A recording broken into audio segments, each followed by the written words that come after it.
Hello dear students, chapter number 3 biodiversity class 9 biology के हम यहाँ पर एमसीक्यूज जो वो यहाँ पर डिस्कस करने जा रहे हैं। चलें स्टार्ट करते हैं। एमसीक्यूज नंबर 1 में क्या कह रहा है, which of the following is the correct way of writing a scientific name of an organism.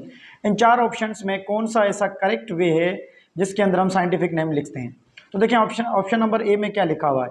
Option number A में लिखा हुआ है होबारा बस्टर्ड, तो इसका करेक्ट ऑप्शन ए राइट है क्योंकि इसके अंदर इटालियन राइटिंग यूज़ की गई है। इन तीनों में इटालियन राइटिंग नहीं है, तो ये तीनों ऑप्शन गलत हैं। उसके अलावा यहाँ पर अगर और एक देखा जाए तो इसका देखें, जेनरिक नेम जो है वो कैपिटल है फर्स्ट लेटर, उसका स्पीशीज नेम जो है उसका फर्स्ट लेटर क्या है, स्मॉल अल्फ़ाबेट के अंदर है। बाकी इनके अंदर ये तीनों क्या हैं, ये गलत हैं। उसके बाद एमसीक्यूज नंबर 2 में क्या कह रहा है, सिलेक्ट द मिसमैच। इनमें से मिसमैच करना जो मैच नहीं हो रहा। देखिए प्लांटी के साथ ट्रेडियोफाइट्स मैच हो रहे हैं क्योंकि ट्रेडियोफाइट्स प्लांट्स होते हैं, तो ये प्लांटी के साथ मैच हो रहे हैं। उसके साथ फंजाई के साथ देखें, म्यूकर जो है एक एग्जाम्पल है, फंजाई एक फंगस है, ये भी इसके साथ मैच कर रही है।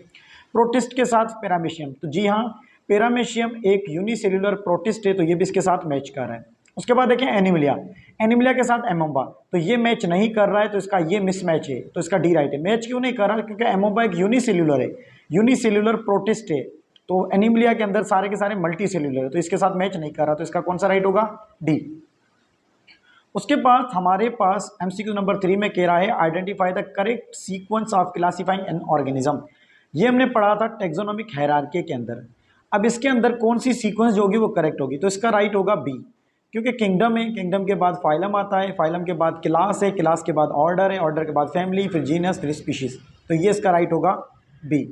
उसके बाद हमारे पास एमसीक्यू नंबर 4 में कह रहा है all are involve in classification except. हमारे पास ये चार ऑप्शन जो हैं, इनमें से क्लासिफिकेशन में कौन से इस्तेमाल होते हैं और कौन सा ऐसा है जो क्लासिफिकेशन में इस्तेमाल नहीं होता है। तो हमारे पास तीन ऐसी चीज़ें हैं जो क्लासिफिकेशन में इस्तेमाल होती है। एक तो होमोलॉगस या होमोलॉजी कह सकते हैं, दूसरा हमारे पास साइटोलॉजी इस्तेमाल होती है और जेनेटिक्स भी इस्तेमाल होती है, ठीक है। इसके अलावा बायोकेमिस्ट्री का भी हम इस्तेमाल करते हैं, लेकिन यहाँ पर एक्सेप्ट लिखा है, इसमें कौन सी चीज़ है, तो एनोलॉजी जो है या एनोलॉगस स्ट्रक्चर जो है उसका हम यहाँ पर यूज़ नहीं करते हैं, तो इसका राइट कौन सा होगा, ए राइट होगा।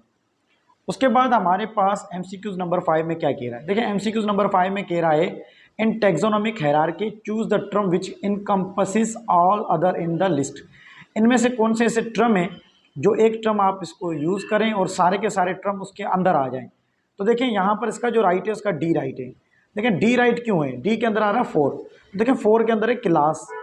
अब देखें क्लास के अंदर क्या हो रहा है, देखें स्पीशीज़ जो है वो किस में आ रही है, जीनस में आ रही है, और जीनस किस में आ रहा है, ऑर्डर में आ रहा है, और ऑर्डर किस में आ रहा है, क्लास। तो ये तीनों जो ऑप्शन है, जीनस, स्पीशीज, ऑर्डर, ये तीनों के तीनों क्लास के अंदर इंक्लूड हो रहे हैं। तो यहाँ पर लिखा है इनकम्पसेस, मतलब कि कौन से ऐसे तीन टर्म हैं जो सिर्फ एक ही के अंदर आ रहे हैं, तो इसका डी राइट होगा 4, ठीक है। उसके बाद 6 नंबर एमसीक्यूज में क्या कह रहा है, देखिए 6 नंबर एमसीक्यूज में कह रहा है कि इन 4 kingdom classification kingdom Metaphyta includes all of the following except, कि 4 किंगडम की जो क्लासिफिकेशन थी उसमें किंगडम मेटाफाइटा के अंदर ये सारी चीज़ें इंक्लूड हैं, एक को छोड़कर। अल्जी है या एंजियोस्पर्म है या जिम्नोस्पर्म्स है या ब्रायोफाइट्स। तो देखें एंजियोस्पर्म्स मेटाफाइटा में इंक्लूड है, ब्रायोफाइट भी इंक्लूड है और जिम्नोस्पर्म भी इंक्लूड है। तो इसका जो करेक्ट ऑप्शन जो होगा वो कौन सा होगा, ये अल्जी जो है ये इसका करेक्ट ऑप्शन है। तो इसका अल्जी जो होगा वो क्या होगा, करेक्ट। एक्सेप्ट अल्जी मेटाफाइटा के अंदर 4 किंगडम क्लासिफिकेशन में नहीं है, बाकी एंजियोस्पर्म्स, ब्रायोफाइट्स और जिम्नोस्पर्म्स ये मौजूद हैं, तो इसका राइट क्या होगा, ए राइट होगा।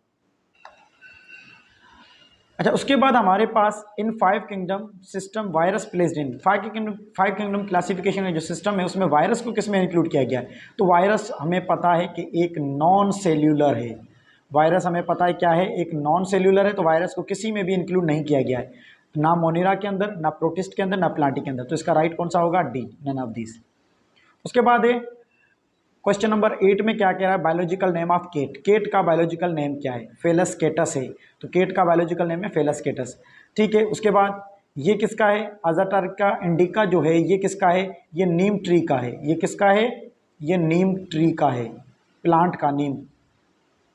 उसके बाद है इलियम सीपा, तो ये किसका है, ये हमारे पास ओनियन का है, ठीक है। और उसके बाद कैनस ल्यूपस, ये हमारे पास एक एनिमल है वॉल्फ, उसका है, ठीक है। तो ये इसका आपको याद करना है क्योंकि ये भी आपको एमसीक्यूज में आ सकते हैं। उसके बाद एमसीक्यूज नंबर 9 में क्या कह रहा है, देखिए एमसीक्यूज नंबर 9 में कह रहा है members of which kingdom have cell wall and are all heterotrophic. मतलब कौन से ऐसे ग्रुप है या कौन सा ऐसा मेंबर है किंगडम का जिसके अंदर उन ऑर्गेनिज्म के पास सेल वाल भी है और सारे के सारे हेटरोट्रॉफिक हैं। तो इसका ऑप्शन जो राइट होगा फंजाई, क्योंकि फंजाई हेटरोट्रॉफ भी है लेकिन फंजाई के पास सेल वाल मौजूद होती है। ठीक है, मोनिरा या प्रोकैरियोट्स की बात करें तो इनके पास कुछ हेटरोट्रॉफ भी होते हैं, कुछ ऑटोट्रॉफ भी होते हैं, लेकिन सेल वाल होती है, तो ये करेक्ट नहीं होगा। प्रोटिस्ट के अंदर भी हम कह सकते हैं ये नहीं होगा, प्लांटी के पास भी कह सकते हैं ये ऑटोट्रॉफ होते हैं, तो इसका डी राइट होगा। उसके बाद हमारे पास एमसीक्यूज नंबर 10 में कह रहा है biodiversity is affected with. Biodiversity जो बायोडाइवर्सिटी है उसको किस तरह इफेक्ट किया जा सकता है। देखें, पॉल्यूशन इफेक्ट करती है, डिफॉरेस्टेशन भी इफेक्ट करती है, ओवर हंटिंग, तो इसका डी राइट होगा, क्योंकि गंदगी जो होगी, पॉल्यूशन होगी, वो भी हमारे बायोडाइवर्सिटी में जो ऑर्गेनिज्म उनके ऊपर इफेक्ट करेगी। डिफॉरेस्टेशन, अगर ट्रीज़ को कट करते हैं तो वो भी हमारे ऑर्गेनिज्म के ऊपर इफेक्ट करते हैं। उसके अलावा ओवर हंटिंग, ये भी शिकार करना, तो ये भी हमारे पास एक बायोडाइवर्सिटी को थ्रेट है। तो हमारे पास इसका ऑप्शन राइट जो होगा वो कौन सा होगा, डी।